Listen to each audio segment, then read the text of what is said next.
Hi, this is Mr. Eric Little here at Smyrna High School, Spanish 1, and today we're going to be talking about Hispanic population in the United States and ways that Spanish can enhance our careers as we pursue all kinds of different options.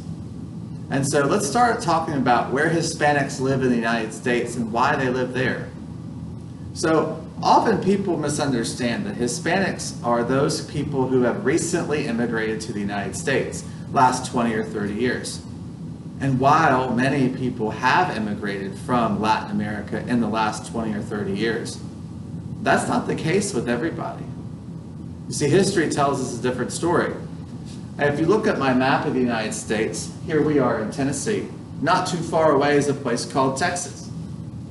And Texas, and all of this land west to the coast in California, in the southern half of the United States, used to be part of Mexico.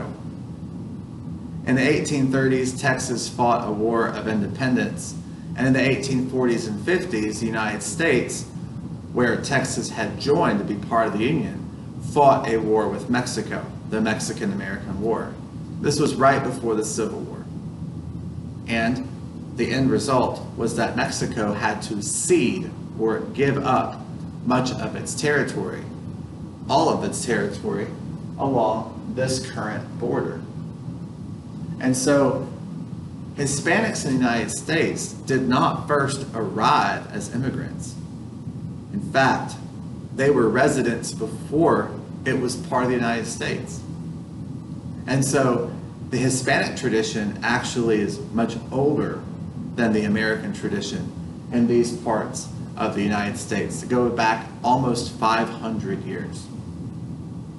So, for much of America's history, Hispanics were largely only lived in these places that were formerly Mexico, and they were mostly Mexican.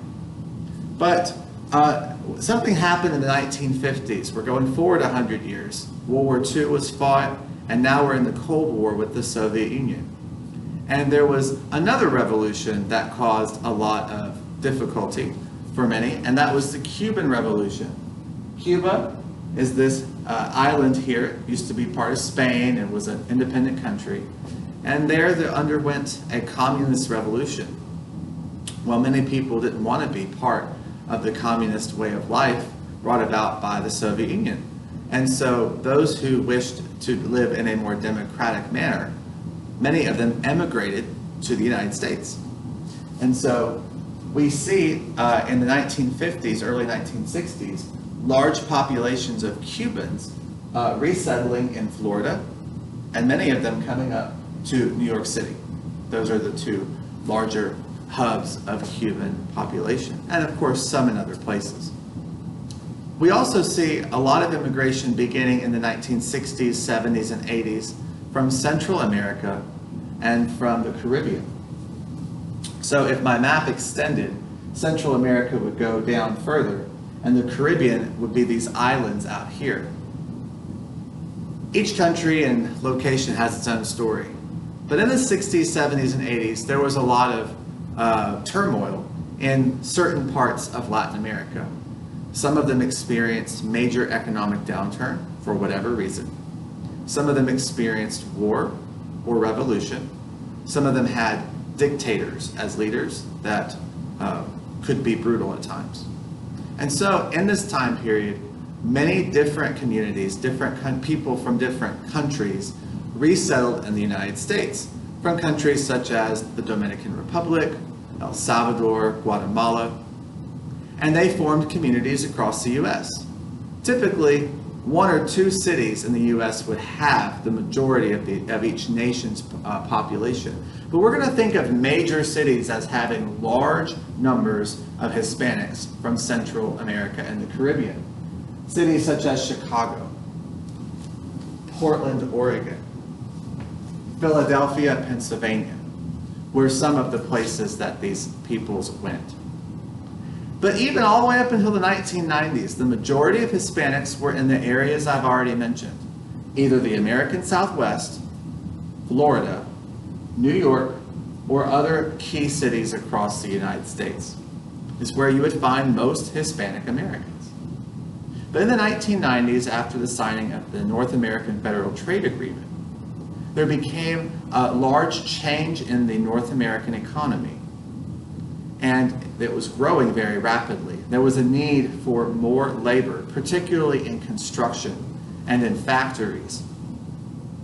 And during the 1990s and the 2000s, we see large, we're talking millions of numbers of immigrants coming from Mexico and the northern parts of Central America up into the United States. But they were not limited to the places where Hispanics had lived previously. In fact, they began to filter into all 50 states, into all major urban areas, and into many rural and suburban areas. And with the influx of millions of mostly Mexicans, we see a big change in American population. And this, again, being in my lifetime, in the 1990s and 2000s. So let's bring it down to Tennessee so we can understand some of the change. So in Middle Tennessee, we had very few Hispanics living here as of the 1990s. We had isolated communities, so like in Nashville, we had small numbers of Hispanic peoples. But with the rapid growth of population, the rapid increase of our economy, which was thriving in the 90s and continued to thrive, well, it continues to thrive today. There was large-scale construction, not just roads, but of businesses and housing. And there was not enough people to work. So companies and contractors were finding immigrant labor to be necessary in order for Middle Tennessee to continue to flourish. And so around the year 2000, according to census information for Rutherford County, which is where we are in Smyrna, also Laverne or Murfreesboro, we had about 2,000 Hispanic residents. Okay. 10 years later, in 2010, we had about 17,000 Hispanics in Rutherford County. So almost 8 times as many.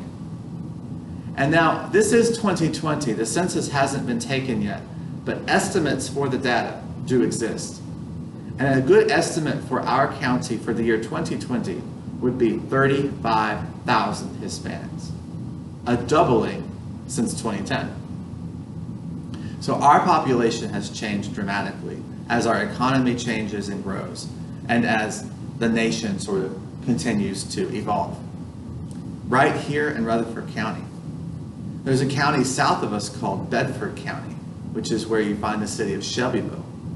Shelbyville actually has the largest percentage of Hispanic residents of any other county in Tennessee, in large part due to the industries there having been very early on in receiving help from immigrant labor. So here in Middle Tennessee, we have a large Hispanic population, and that means a lot of opportunity, of different kinds of opportunity for people in different kinds of career fields. So people often say, well, this is the United States. We speak English here. That's true. We are free to speak English, but we're free to speak whatever language we want at home. We're free to prefer to speak whatever language we want because it's a free country. And so if I were to go to a restaurant and not be able to order food in Portuguese, that's unfortunate for me because I can't do it. But what if the restaurant will serve me in Portuguese and I go back and keep giving them my money? You see, you can talk about the story however you want. But for those who are able to communicate with human beings whose story and narrative and very soul is given in their native language, if you're able to work with people, you'll find a lot more opportunity. Not just friends and family, but also business. So when we find ourselves trying to think of what our future can look like in whatever career we are, it is compelling to learn Spanish, particularly if we're going to live in the United States of America, particularly here in Smyrna, Tennessee, and the surrounding area, Nashville, Shelbyville, Murfreesboro, Franklin, wherever you are in Middle Tennessee. If you are going to be part of any of these fields here on the board, you will benefit greatly by knowing Spanish. Often people think of Spanish as only being useful for those who are involved in direct instruction or translation type industries. So if I'm not going to be a Spanish teacher, why do I need to learn Spanish, right? Or maybe I don't want to be a translator, I want to do something else. There is limited demand for people who are directly using Spanish, such as for myself. But for the most part, people are not going to only be speaking in a foreign language or translating between two languages all day long. The way our economy works, it is best for a business or a government agency or whatever to hire people who can do a skilled job or who can do a professional job, who also can use the foreign language that is being used around. In Middle Tennessee, English and Spanish are both very important. English is necessary, but Spanish opens doors that were closed if you did not know it. As you can imagine, some career fields will benefit more than others by learning a foreign language, by learning Spanish especially. You have to think about the kinds of careers that involve people, involve directly working with people. So maybe a career in information technology doesn't benefit as much from learning Spanish. We got to admit that. When you're working with things, the language just isn't as big of a barrier. But so many professions involve working with people. Imagine a doctor that can see patients in Spanish. The patient might know some English, but to really describe how you feel is something that you do best in your native language. It's so much easier for me to understand someone speak Spanish and get a sense of how they feel than it is for me to truly express my feelings in a foreign language. It's very difficult. Or perhaps in government or in law. I have a friend who works in immigration law, and he knows a little Spanish, but he relies on interpreters still to do a lot of his work. The money he would save, the time and energy and effort that he would not have to deal with if he knew Spanish fluently, it would be a game changer. Any kind of business, any kind of management, you think of management in a factory or a warehouse, management at an insurance company. If you're dealing with people and you can speak their language, it's just so much faster. Imagine a career in hospitality. You know, hotels, restaurants, spa, that kind of thing. Clients will be much happier, more willing to see you if you can speak like they do. And then let's not forget nonprofit and education. Nonprofit could include anything from community service organizations, religion, churches, that kind of thing. And nonprofits, you know, focus largely on helping human beings. And so if you're dealing with helping people, learning their language sort of goes with the goal. And then of course, education. How many teachers wish that they could communicate with parents that speak Spanish primarily or only? I don't have that problem. I'm able to talk to all of my parents just about because I know Spanish and I know English. It's a huge advantage and a time saver at the very least. And you can create better relationships with your students and their parents. Knowing Spanish, the idea is to pair it with the job of your dreams.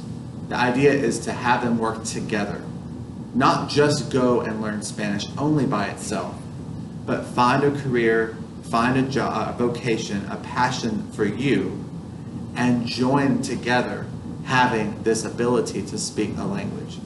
That is going to make you valuable in the world and it's going to get you a lot more money, a lot more opportunity. Well, that's our lesson for today. Nos vemos.